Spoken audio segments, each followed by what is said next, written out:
Colin Turkington, 4-time British Touring Car Championship winner. Watch this, mate. Oh, that feels so good. Thank you, Team BMW. Those who work hardest win. We won.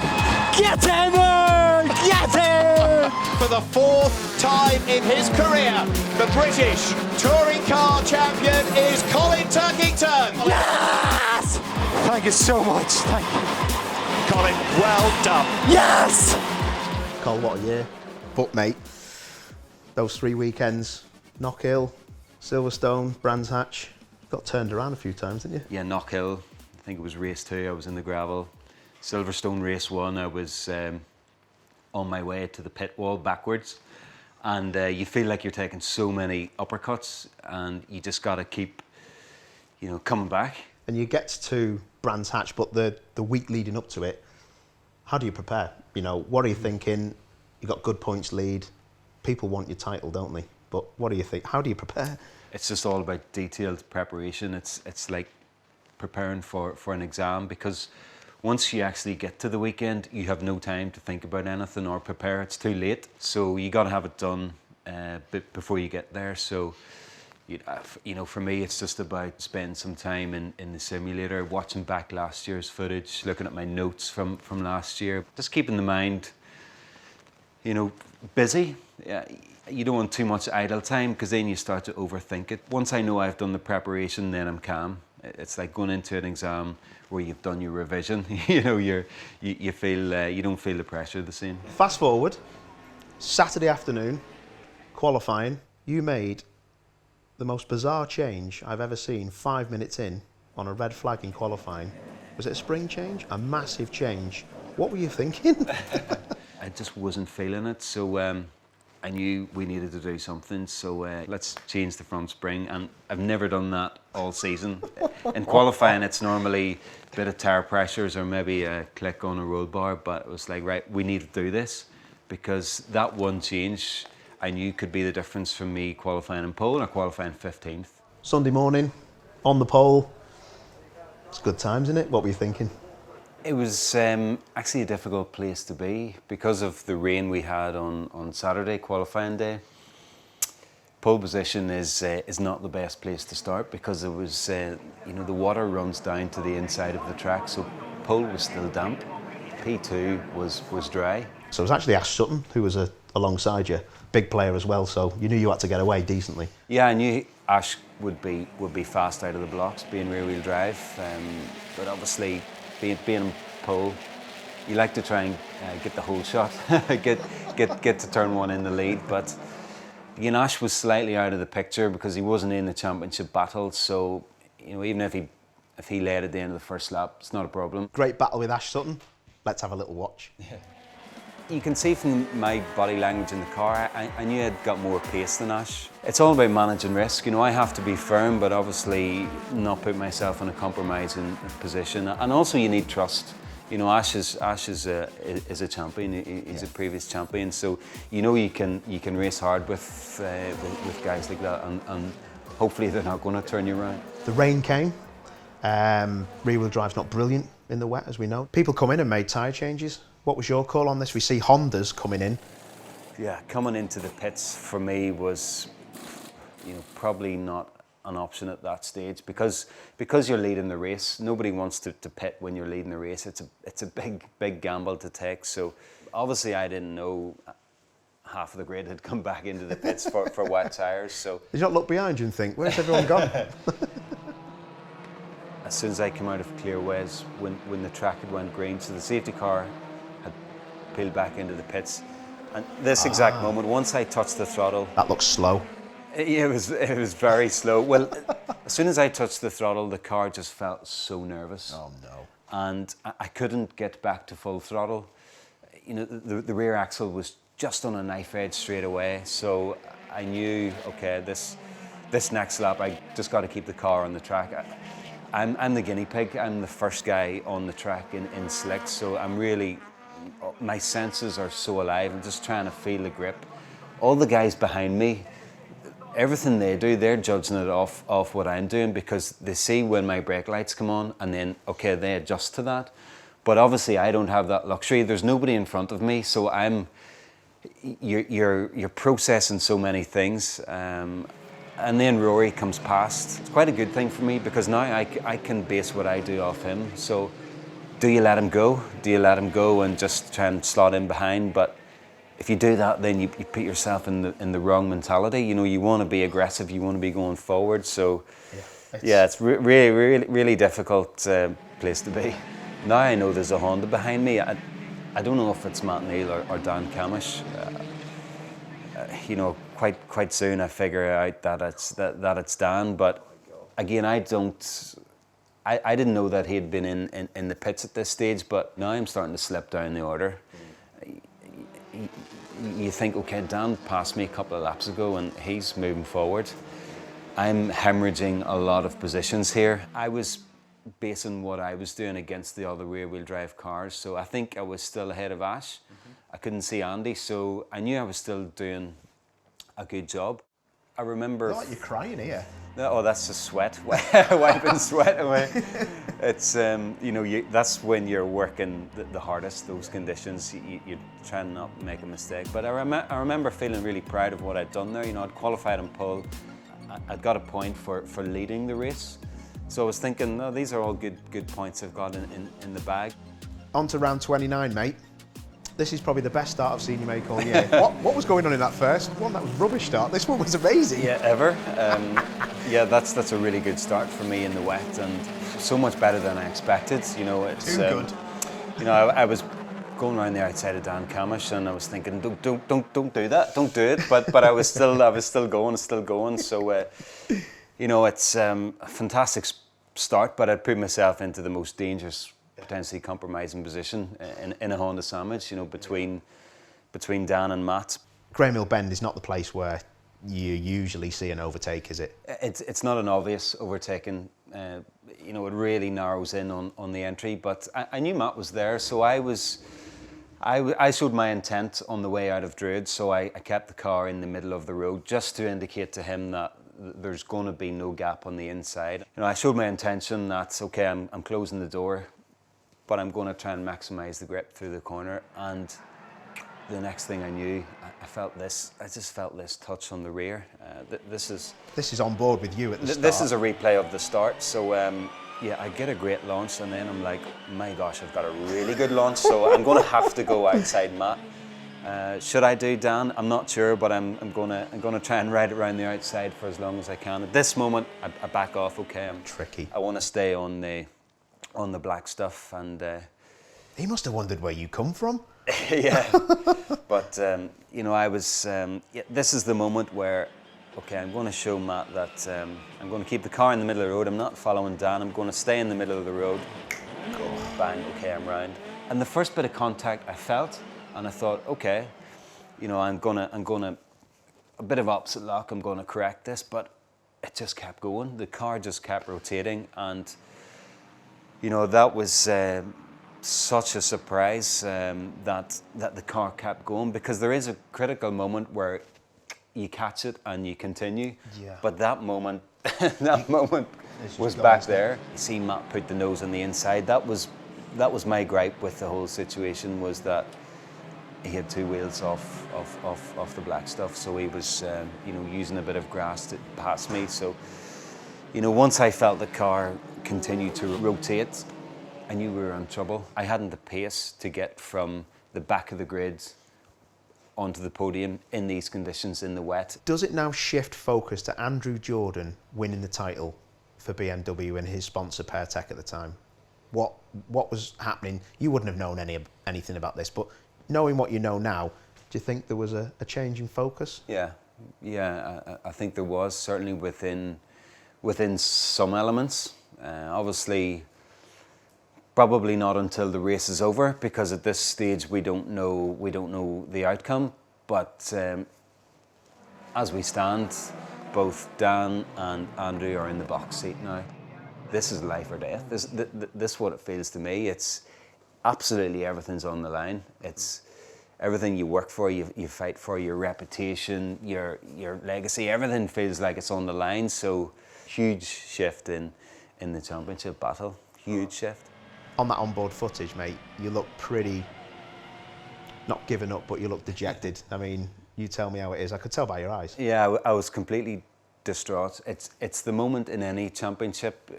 You know, I've had it before when I come close to winning in 2017 and 2016. You're fighting for the championship, and then there's a moment when it's over, where you can't win any longer, and you just, okay, that's it, and you're gutted. And I had that feeling. Are you consoled, supported, or just pushed even more by some kind of positive person? Say Louise, your wife, the team, Dick, Mike, your engineer, your number one. What's the sketch? Yeah, you go through it all. You know, it almost feels like you do the walk of shame from out of the car, from the garage into the truck. There's so many people about on that race weekend. You got team people, you got the wider BMW network, you got friends, family, supporters, fans. So I just get in there, take my wetsuit off, dry myself off, and just almost stand in disbelief. It's just like, what happened? I'm not sure what happened. Can't quite believe what happened. Oh, what do we do now? You know, that was round 29. You know, I've grafted from round 1. You know, that kind of happened. I come in with a 17-point lead. You know, I've won 5 races this year. We went into the technical debrief. Obviously, the mood was very low in my corner. The mood was very rosy in AJ's corner. You know, he was now like, okay, I'm on. It's on for me. I wanted to just bury my head. I just wanted to sit in a dark room by myself. I didn't want to see anybody. I didn't want to listen to music. I didn't want to eat. I didn't want to look at social media. I just wanted to sit in a room by myself, just with my head sort of down, and just try and just be by myself. I didn't want any noise. The only people I really felt big belief still from were Dan, my engineer, and Louise, my wife, because we went back in to talk about strategy for race 3. At that stage, you talk around the room, and it's almost asking you if you're prepared to help the other guy in a roundabout way. So it's like team management is asking drivers, are they willing to support another driver who has the best chance of winning, which is AJ. I was sort of considering the answer to that, and then out of nowhere it was like, Dan, my engineer, was like, what do you mean? We're in this champion. We're in this. You know, Colin is not out of this. And I was like, oh, I wasn't expecting that. And he was like, Dan was fully believing that I'm going to win this. And I think everybody else in the room was like, you lost your marbles. And at that moment, I was like, this guy really believes I can still do this. I left that room thinking, all right, this isn't over. And that was the moment that, for me, that the mentality shifted. That was the moment where all those negative thoughts had been flushed out. I had nothing to lose. All season, I had lots to lose. I could have, thrown the championship away by myself at any moment, but I was like, okay, my back's to the wall of let's just go out there and enjoy it and go for it. Bit far back, wasn't it? Could you see the lights? No, I was a long way back. The Brands Hatch pit straight is not straight. There's quite a curve on it. So, I was almost at the pit entry, and seeing the lights was going to be a problem. You see my mechanic put in a bit of tape on the inside of the windscreen, and that's because of the low sun. Whenever we come out of Graham Hill Bend towards Surtees, the sun's so low in the sky, it blinds you, so you literally can't see. I was just listening for Dan, my engineer's call to go, and I was just going to drop the clutch, and I was going to make the best start of the season. The first third of the race really did go to plan for me. I'd passed 3 cars before I'd got to the first corner. I'd passed 10 cars by the end of the first lap. So already I was on the cusp of the points. At the end of lap 1, I could see the back of that Honda, and I was like, I'm coming for you. I am coming for you. So obviously, I'm in the pack now. I'm in with a lot of quick cars. So I'm behind Tom Ingram. Matt Neal's behind me. So your rate of progress through the race slows down.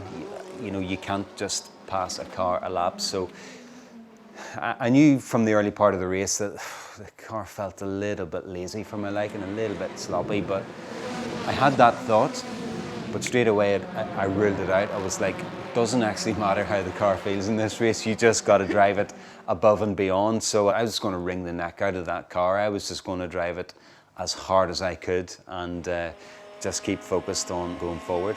You can see there, Dan Camish's brakes are glowing. Were you told at any stage that he looks like he's struggling with his brakes, or is it just, it's a touring car, he's probably left foot braking, working the car hard? I had no idea he was in trouble. I think he probably knew he was in trouble from the early laps. The laps are ticking down, but the race is still heading the right direction for me. From where I've come from, I can see the race leader as well, so it's game on. It was a dogfight, wasn't it? It was a real dogfight. As soon as I got behind Dan, He looks like he's driving differently now. I knew he was driving in the mirrors. He had never been in a championship shootout before like this, so he was on rocky ground, and as soon as I got behind him, I felt the momentum of the race shift, and I started just to give him a few little nudges, just to wave in his mirror and say, look who it is, I'm here, and I'm going to give you a right hard time here. I'm not going to do anything dirty or nasty, but I'm going to make your life hard. Watching Dan Camish's car, you're behind it, I just seen him 3 or 4 brake light flashes. That to me says, I'm pumping the pedal. I've got a long pedal. Yeah. And if I see that, and I'm sure you've seen that, you know now it's game on.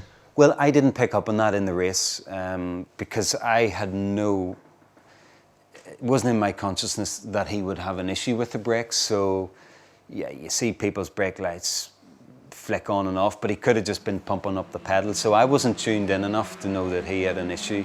You saw the vision I had there. It was so obscured. I was really struggling to see out through the window. But again, I knew I couldn't flick the wipers on, because once I flick the wipers, it's just a smear. Because we've no water bottle in the car. It's not like driving down the motorway where you flick the sprayers and it cleans your window. Dan goes to pass Ollie, and now I get the switch back. Now I get an overlap, and it's like, okay, I'm up the inside. That's close stuff, Yeah, that. yeah. But my opening come from him feeling the pressure to attack, and again that was just a slight shoulder charge from me to say That was shades of Giovanardi and you in 2009 for the title. It's a carbon copy. It's a carbon copy. Watch this. Going into Druids, I actually get into the back of him. Here. He goes wide, and when I saw Ollie go wide, I was like, come back. I don't need you that wide, because he had braked earlier than I thought, and I went into the back of him, and in BTCC now there's no push to pass, so if I had continued on and passed him, I then would have to let him repass me. So as soon as I hit him, he went wide. And I was like, Ollie, come back, get on the track, because I need you in front of me so that I can pass you. This pass has to be legal. But for me in the car now, there's so much energy, there's so much forward momentum that I've got the feeling that this race has turned into gold. You know, I've passed Dan, but I don't know where he is. I can't do anything about it, but I'm just going to now look for the next car, see where he is, and I'm going to try and pass him. Oh, This is the moment that ends Dan's championship. and you know nothing about this. I didn't know that was going to happen. He didn't know that was going to happen. His team didn't know that was going to happen. Have you looked in your mirror and not thought, where's he gone? No, because all I can see is cars and lights. Yeah. So I can't see that there's a black car missing. I have no idea. It was only halfway around that last lap that my engineer came on the radio and said, "You're back in the lead of the championship." I crossed the line and still I wasn't sure. I think I saw about 25 BMW people hanging over the pit wall. I think it did. But were they there for me or were they there for Andy, my teammate? Had I won or had he won? And all these things I don't know. My engineer come on the radio and I could hear loads of celebration in the background. But again, is that for me or is that for Andrew? So I'm waiting on something and it's killing me. And Dan said, he tried to say my name, but his voice broke when he said Colin. That's when I knew, and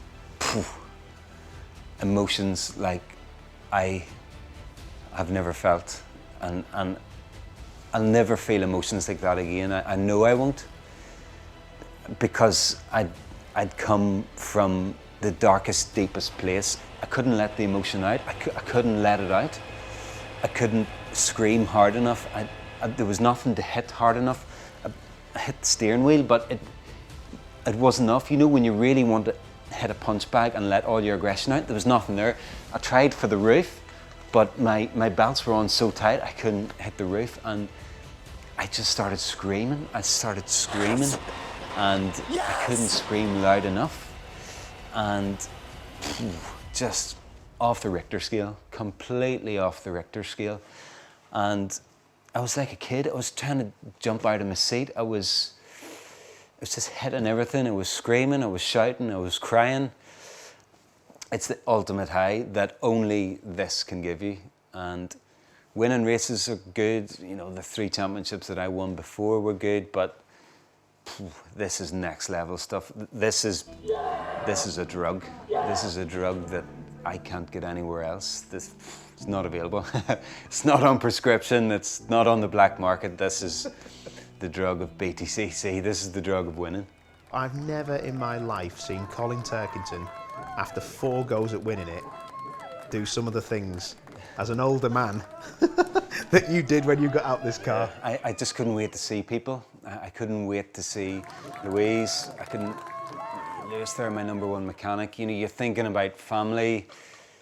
I'm just so happy, so happy. Dick's going to kill me, but I'm getting on the roof. I've never been on the roof of a car in my life, but I had just so much emotion. You know, I'd prayed before that race that somebody would give me something else. I would get strength to do it. And now it's the realization that I've won it, that something really special happened there. You know, whatever I did, I just turned to gold. This is amazing. I could see my kids. I could hear this air horn going off in the background. I was so happy with everything. I've never kissed Louise Goodman before in my life. I wouldn't be brave enough to kiss any other woman but my mother and my wife. And I don't know what came over me. I was just so happy. I was like, okay, interview done. There you go. I'll see you later. And a kiss from a 4-times champion. Even if I don't win another championship again, you know, that will always be a special, special moment in my life. But it'll be etched, I think, in the memory of every single British touring car fan, like the 2009 one, but hopefully you can get another championship. But listen, thank you for coming along. No problem, I really enjoyed it. Champ. Cheers.